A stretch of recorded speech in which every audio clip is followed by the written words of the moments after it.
प्राचीन समय में जब एक तारकासुर नाम के व्यक्ति ने बहुत बड़ी तपस्या की थी और अपनी तपस्या के बलबूते पर ही ब्रह्मा जी से उसने वरदान प्राप्त कर लिया था।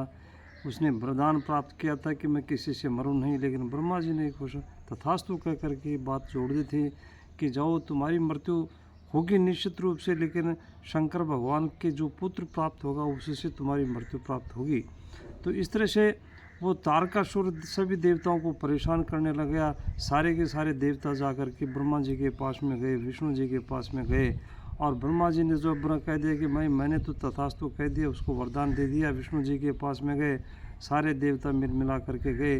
अब वो सारे मिल करके शंकर भगवान के पास में जाते हैं। शंकर भगवान उसे कहते हैं कि जाओ शंकर भगवान की भी आप विवाह करो, और विवाह करने के बाद में आपसे जो संतान पैदा होगी वही जो है इस तारकासुर को मार सकता है, अन्यथा तो हमें बहुत परेशान करेगा।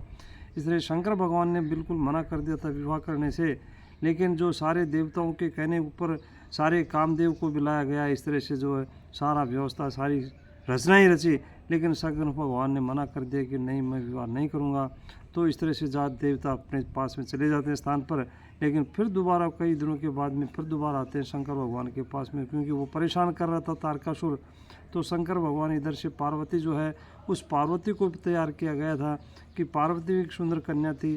तो पार्वती वैसे ही जो है शंकर भगवान की सेवा वो जो भक्ति में लीन थी वो, लेकिन जो है अपने माता पिता हिमालय और माता मैना थी उसके कहने के ऊपर वो जंगल में जाकर के तपस्या करने लगी। माता पार्वती ने 3000 साल तक तपस्या की थी।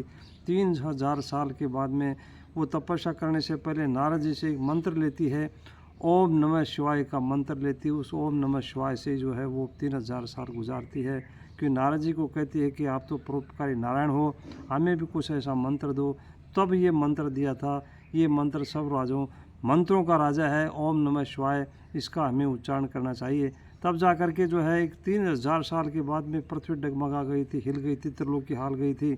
तो उस समय जा कर के सारे देवता जो माता पार्वती को पास में जाते हैं, शंकर भगवान को जाते हैं, तो शंकर भगवान को तैयार करते हैं शादी के लिए। तब जा कर के शंकर भगवान और पार्वती का विवाह था।